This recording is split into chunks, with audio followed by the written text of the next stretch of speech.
Please welcome Congressman Stephen Horsford.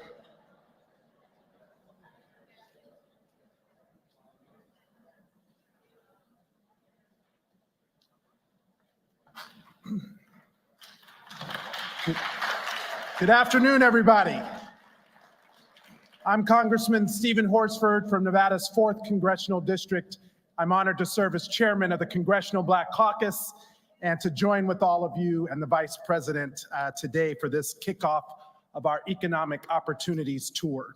I'm delighted to be joined today by 3 phenomenal panelists: Janice Bowdler from the Department of Treasury, Counselor for Racial Equity; Christopher Coles, Department of Transportation, Undersecretary of Transportation for Policy; and Eric Morissette from the Department of Commerce, Undersecretary of Commerce for Minority Business Development Administration.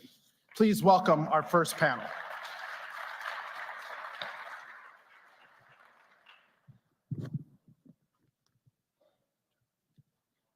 Well, good afternoon, everybody. We're really excited to be here.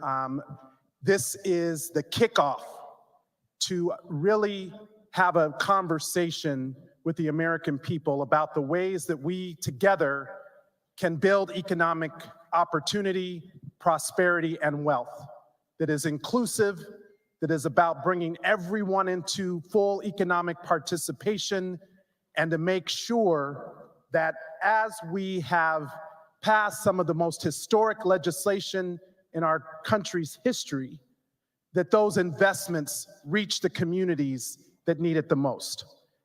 So again, I'm Congressman Stephen Horsford, Chair of the Congressional Black Caucus. We have been working with the Vice President as well as the Biden-Harris administration to center the people in the policy that we are working to advance. And that is what today is all about. I'm honored to join forces with the Vice President for the kickoff here and to join all of you.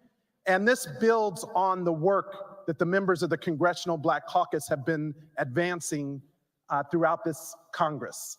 Today, the Congressional Black Caucus has the largest membership in our history, 60 members. We went from 13 when we were founded, and 1 black woman and Shirley Chisholm, to having 60 members, 31 black women, representing every region of the country. Recently, we introduced a plan to build black wealth that is endorsed and sponsored by 100% of the CBC members. And today, this economic tour will allow us to continue to advance that discussion to close the racial wealth gap, to build economic opportunity, and to address the inequities that we have seen at a time when there are forces who are trying to take away those tools of opportunity. And I want to thank organizations including the Black Economic Alliance, the U.S. Black Chamber, among others, who have worked with us to ground this work. So today, we're going to have a conversation about the resources that are available from the historic legislation that has been passed. And I want to start with Undersecretary Coles.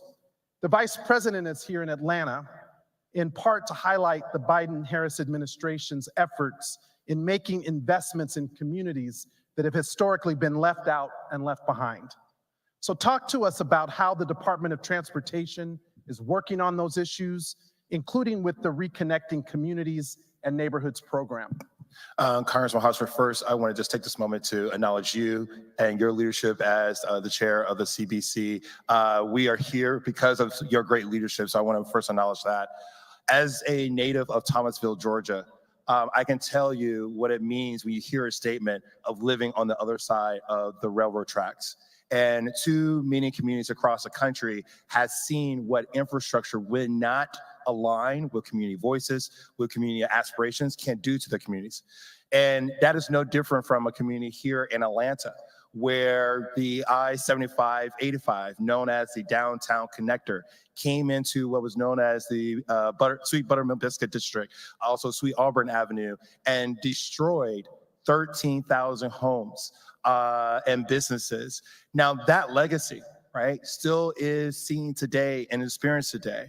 But through the bipartisan infrastructure law passed by President Biden and Vice President Harris, we have now been able to create what is called the Reconnecting Communities and Neighborhoods program, which is a $3 billion initiative to actually right the wrongs that came from these investments. And just this week, we were so excited to announce that we were giving $150 million to fund the Stitch project. Now, this is just one step of repairing the harm, but what we also are excited about that we're supporting 3,000 new affordable housing projects, 13,000 construction jobs, and a new apprenticeship to allow Atlantans, those natives, to actually come back, not only start new businesses, but actually have a place to stay. That is an example of how the bipartisan infrastructure law, under the leadership of President Biden and Vice President Harris, is trying to right the wrongs of the past. So Undersecretary Coase, you just mentioned the investments and what they mean around housing, reconnecting communities that have been discriminated against based on past discrimination and policies, and the fact that it's also about job creation and small business opportunities as well. So Undersecretary Morissette, the Vice President just met with business owners that have worked with the Urban League of Greater Atlanta to grow their business. Tell us about the new Capital Readiness Program that you are leading, and what it is and how people in this room can benefit directly. Absolutely. Thank you so much for the question. Thank you so much for leading this panel. I can't help but mention our partner in the Capital Readiness Program, which is the Department of Treasury, which is sitting right, and their team sitting right in front of us. The Capital Readiness Program is a part of the State Small Business Credit Initiative, which is opening up $10 billion to communities around the country. And as you noted, the Urban League is helping to lead that effort here in Metro Atlanta. But we also have the U.S. Black Chamber. I see Ron Busby back there with the U.S. Black Chamber helping to lead that effort. We have 43 partners around the country through the Capital Readiness Program that are helping folks access that $10 billion in state small business credit initiative funding, but they're also helping communities around the country access all sorts of capital throughout this country. The idea that small minority business entrepreneurs have a hard time accessing capital is something that this administration has taken to heart and has done something about. They've done something about that through the Capital Readiness Program, but they did something about that in authorizing the Minority Business Development Agency. We talk about the infrastructure law. MBDA, my agency, has been around for 55 years, but we're 3 years old as an authorized agency. 55, we were founded under the Nixon administration, but this administration, I keep telling folks, we're 55 years old, but 3 years young. Yeah, thank you. The MBDA has at its core, and I have the best job, I think, on this panel, to create wealth in communities of color around this country. And that's something different. Creating wealth, the ability for folks to pull themselves up, create a new life for themselves and their families and their communities. We're not giving out anything to anyone. We're helping people who are exceedingly and abundantly able to help themselves, but for an opportunity. The Capital Readiness Program is a part of that opportunity, giving folks the tools that they need to create change for themselves and their communities. So that's why I'm so proud of this administration and this line of work and that partnership with the Department of Treasury. Now, you kind of stepped on the lead when you said it was just 3 years fully authorized. What was it before? Why is it important for it to be authorized? And what does that provide as far as permanent funding to not just help businesses start, but to actually grow and thrive, which is one of the initiatives from this Economic Opportunities Tour today? Absolutely. So being a permanently authorized agency is something different. We were around for 55 years, founded under the Nixon administration, but it took a bipartisan coalition of Congress to pass this agency and make it a fully authorized federal agency, thanks to the leadership of the Congressional Black Caucus, a number of other leaders in Congress.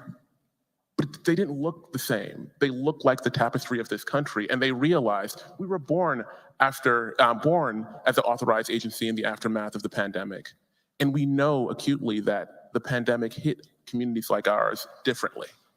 They hit those communities differently, those socially and economically disadvantaged communities differently. Our agency, as an authorized agency in partnership with Treasury through this capital readiness program, has at our core the ability to reach across the entire federal government and lift up our communities, leveraging not only our capital, but the capital of our partner agencies, leveraging the authorities that this administration has lifted up through their executive orders, but also through the meaningful and intentionality of changing the way we are doing business inside of agencies. I think about this in the context of the Department of Commerce. We as an agencies have worked to have over $125 billion of above base funding. We talk about the CHIPS Act, we talked about the Broadband Act that's trying to get this entire country plugged in. And MBDA, a new federal agency's ability to reach inside of those above base program areas and ensure that communities that look like ours, that socially and economically disadvantaged communities, have a part of this investment. That's something real. You ask about what this administration is doing and how it's doing things differently. We're putting our money where our values are, and that's something meaningful. So we've heard a lot about, the 16 million new small businesses that have been started since the beginning of this Biden-Harris administration, the historic legislation that really is providing investments and to make sure that our communities, every community that has been underserved or disadvantaged historically, are not left out or left behind, and to make sure that we're connecting those businesses, those owners, with the opportunities. And these are just 3 of the federal agencies that oversee the federal procurement process. And so in addition to all of the booths that are here and the information that will be shared both during and following this Economic Opportunities Tour, this is ways that we're reaching directly into the community to make sure we have this conversation. Councilor Bowdler from Treasury, when the Vice President was a senator, she fought for and secured $12 billion for community development financial institutions and minority development depository institutions across our nation. The Biden-Harris administration has been able to administer that funding and give it out directly to local CDFIs and MDIs, some of whom are here today. Can you talk to us about how you work with CDFIs and MDIs to advance specifically racial equity and what that means for the people here in Atlanta? Absolutely. Well, first of all, Congressman Horsford, thank you so much for your championship as well of CDFIs and MDIs. And for those who don't know what that means, we're really talking about mission community-oriented lenders. CDFIs, community development financial institutions, have a mission and a special certification to serve low-income families, low-income neighborhoods, and communities that have long been overlooked and under-resourced when it comes to credit. MDIs are minority depository institutions, Black-owned banks, Latino-owned banks, Asian, Native-owned banks. And we have been super fortunate. Senator, when she was a senator, Harris, now VP Harris, and the Congressional Black Caucus, among other leaders, have really championed getting resources into institutions that we know are proximate to the communities we're trying to serve. And that is incredibly important that we're investing in those CDFIs and MDIs that are delivering capital in culturally competent ways, that have the relationships with the community, have the presence in the ground. So the signature initiative here, the Emergency Capital Investment Program, was $8.5 billion to 175 CDFIs. Of that, $1.4 billion went to Black-owned and Black majority shareholder institutions. And we estimate that over the course of this program, over the next 10 years, that's going to be $80 billion to Black communities flowing through this program. Okay, but you asked me, what does this mean for Atlanta? Because we throw around these big numbers, so I want to make sure that I'm bringing it home. Georgia CDFIs received $125 million, and 2 of them are Black-owned or Black majority shareholder institutions, and they're here. Hopefully you got to see them. And Cynthia and Robert, I can't see you because the lights are in my face, but Citizens Trust Bank and Carver State Bank are both here. They are recipients and participants in the ESIP program, and their resources are outside. There's also another $35 million in grants to CDFIs that are serving Georgia Avenue, including ACE, which is a local small business lender that some of you in this room might know. And it matters. Let me just give you one example. Because of some of the investments that Carver State Bank received, they were able to provide financing for MedCure, which is a local federally qualified health clinic and healthcare provider here in the greater Atlanta region. Because of the $6 million in financing they received, they're opening up and expanding a new location. That clinic is expected to see 5,000 new patients a year, 90% of which are people of color and 75% of which are low-income families that might not otherwise have gotten access to healthcare or have to travel really far to get quality care. So when we invest in proximate institutions, that means that our businesses, our community assets like healthcare centers and childcare centers are getting the resources that they need. They're also hiring people along the way and creating stable jobs in their communities.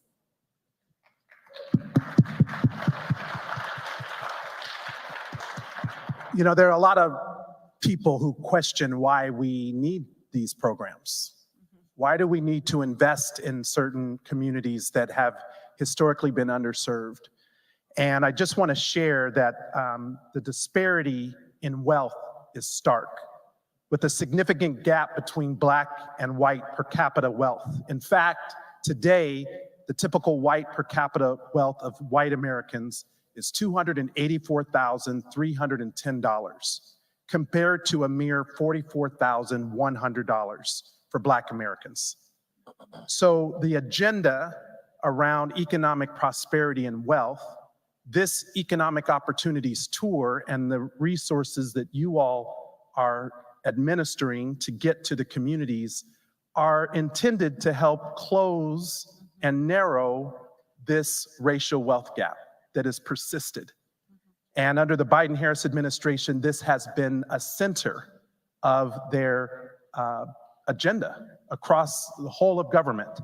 So what resources are available from the federal government to help someone turn their awesome ideas, which we've got a lot of people here with great ideas, great passion, great products. They want to become the creators of wealth, not just the consumers of it. What would you recommend that they do from the standpoint of your programs that you administer within your agency to connect their ideas to the programs that are available through the federal government? I'll go first.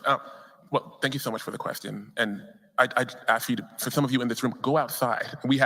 I have tables of the 5 equities that we have at the Minority Business Development Agency. We have a business center here that's outstanding through Georgia Tech. They are doing innovative and novel things, but more importantly, they're trying to connect with you. They're trying to connect with all those who have an interesting idea that they want to get off the ground at any phase of development. We also have the relationship that I mentioned before with the Urban League and the U.S. Black Chamber. We also have a relationship with with the MSIs, minority serving institutions around the Metro Atlanta area. The truth is we have equities around the country, 131 equities around this country. Please, mbda.gov. If you have an idea that you're trying to launch, or if you're trying to create a business, formalize your business, connect with our business centers. But if you're a member of other groups that are affiliated with MBDA, if you're a member of a Greek organization, we just signed an MOU with the Divine Nine. I'd ask for you to connect with them. We have lasting, we have new and developing MOUs across both federal government and the private sector and affinity groups. If you think that we can be of any value to you, or if you have an idea that just needs to get incubated and developed, come to us, come to me, reach out, and we're happy to work with you and help that idea blossom. Yeah, I want to put a fine point on why this is so important and how much we're working together right now. Christopher here is in charge of one of the largest public investments that we're going to see in our generation, the bipartisan infrastructure law. In Eric's agency, they're leading the CHIPS and Science Act. And in my agency, we have the Inflation Reduction Act. Now, practically, that's happening all over federal agencies. But what you have up here on stage represents once in a generation suite of investments that are not only going to transform our economy, but let's be real about what we're talking about. We are in the middle of building the next middle class. These investments that we're talking about are not only onshoring our manufacturing supply and improving our national security, improving our infrastructure, improving our climate resiliency, they are creating job opportunities and contracting opportunities that have the ability to take our communities that have not just been under-resourced, but frankly underestimated, and create a set of opportunities. And now we didn't just say like, okay, go build some manufacturing plants and go build some bridges. We also put the financing out there for businesses to be able to get those contracts and the technical assistance and resources. The Capital Readiness Program is strategic to help businesses really seize these opportunities. Similarly, through your state here, the state of Georgia, there are more technical assistance opportunities with many of the partners that have already been named with the financial institutions that I talked about. What I want to make clear is that whether you are trying to take your side hustle and turn it into your full-time job, or you're looking for an equity investment to scale your tech company, we are putting the financing and resources out there, and we're doing it through proximate partners that understand Black and brown communities, that understand how to invest in our companies and help scale those enterprises. It's because we're going to be able to get these contracts that I think we're in the best position we've ever been to completely transform Black and brown wealth in this country. And let me say, that is good for everybody, because on behalf of the Treasury Department, I can tell you, it's the right thing to do, but it is also the economically smart thing to do. Right now, we are leaving money on the table when we leave our communities on the economic sidelines. When we get our communities off the economic sidelines, we're generating more wealth, more jobs, and more revenue that is good for everyone. An investment in our Black and brown communities is an investment in America. Christopher? I would say we can stop there. There's an amen and all of that. The thing I would just add, as Janice mentioned, we at the Department of Transportation do not take it lightly that we have half of the $1.2 trillion of the bipartisan infrastructure law. And the fact that we have to look at, in a sense, this is not just about building roads and bridges. This is literally rebuilding America, and for all of Americans, and particularly those that have been left behind and disinvested, and that is the Black and brown communities, as well as rural communities. As someone who comes from a rural South, I can tell you right now, our main focus is to eliminate and reduce barriers to access to capital. So right now, as mentioned by my colleagues, we have a booth manned by our Office of Small and Disadvantaged Utilization, where they have now launched this past week a new access to capital portal, which will allow entrepreneurs, small businesses to directly connect, interview, solicit, and secure private equity to scale your businesses. That is at the table right now. So that's going to open up billions of dollars. I can tell you, in addition to helping eliminate, it's also allowing the Department of Transportation to put our money where our mouth is. So when we came in on day one, we had a procurement of DBEs and minority contracting and women contracting set at roughly about 17 to 18%. Our secretary said that's not good enough. In 1 year, we said we're going to go from 18 to 20%. We exceeded that. That goes to Janet's point, is that there is amazing businesses who are ready to take on the work. The other piece here, one of the things I'm really excited about, especially being here in Atlanta, in addition to announcing the dollars that we did to the Stitch, having a working partnership with the Atlanta Beltline, who also received a $15 million grant for the Flint Trail segment. What is really fascinating about that element is that Clyde and Anna Roach with the ARC are finding ways to break up the contract so that local businesses can take advantage of that opportunity, particularly in places like East Point and Clayton County that hadn't seen a federal grant ever. And I can tell you, at a larger level, we are looking at how do we make sure these investments, these grant dollars, are not just catalyzing in Black and brown communities, but we're also making sure that they're transforming. And the last thing I'll say here is that we are in Atlanta. Atlanta is the poster child of what it means if you get good infrastructure, how it can help create the Black middle class. And that is right here at the airport. And the importance of our DBE, our Disadvantaged Enterprise and Airport Concession Program. We know how it has helped Atlanta. But here's the thing.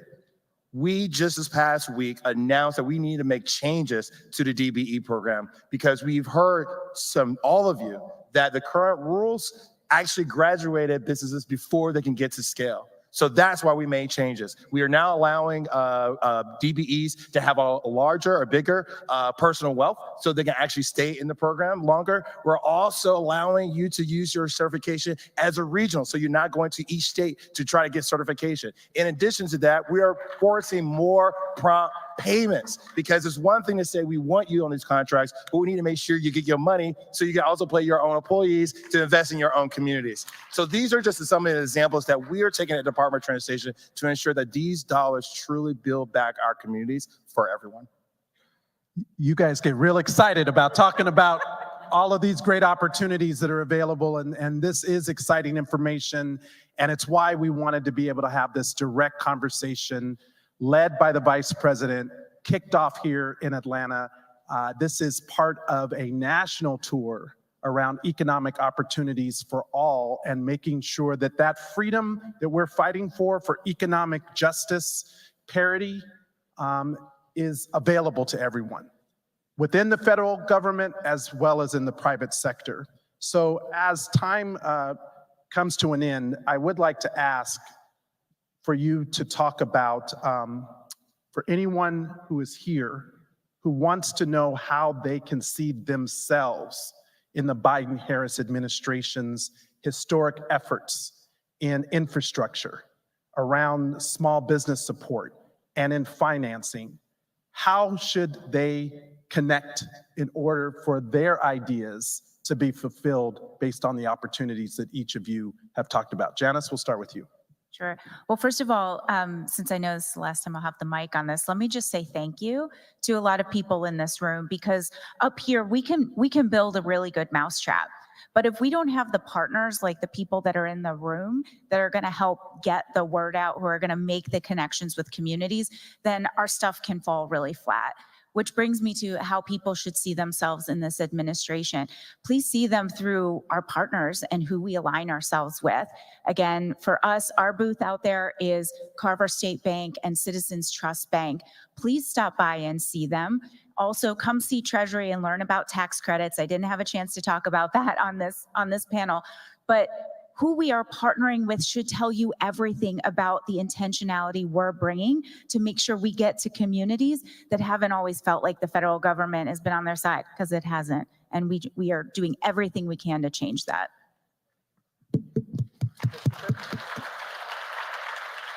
3 ways you can see yourself.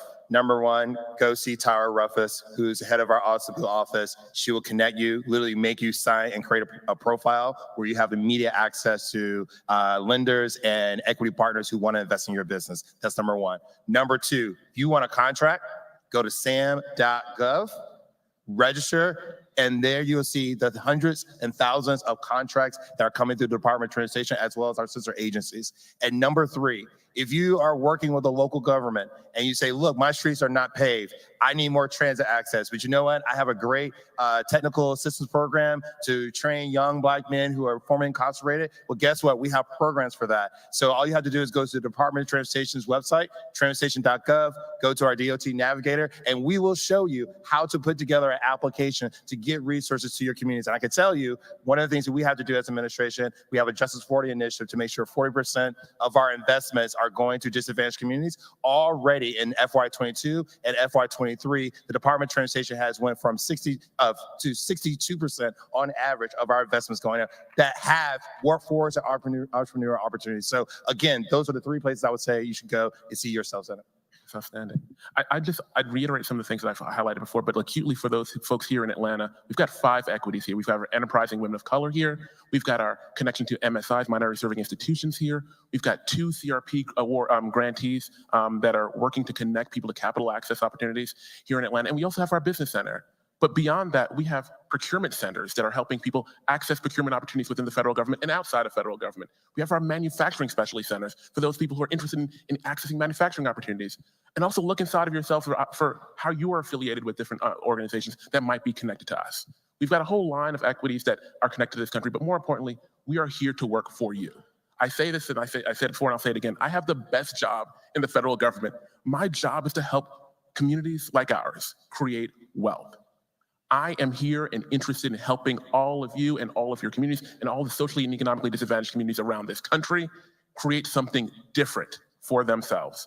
Thank you to the Biden-Harris administration. Thank you to the Congress for passing a law that allows for me to have this amazing job, but more importantly, change the life and trajectory of a whole swath of folks who've been looking for this for a really long time. Let's give our panel a round of applause. And on behalf of the Congressional Black Caucus, we are honored to work in collaboration with the Biden-Harris administration and the launch of this Economic Opportunity Tour, which focuses on more than just growth. It's also about advocating for total economic participation, particularly for communities that have been left out, left behind, the Black community and other marginalized communities. We deserve a seat at the table, and as the panel has said, when we lift up Black America, we lift up all of America. When we move more people to the middle class and create more small businesses, it helps increase the GDP for all of America. So that's what this Economic Opportunities Tour is all about. Thank you for joining us today. And let's make sure that you get out and connect to the resources available from the Biden-Harris administration.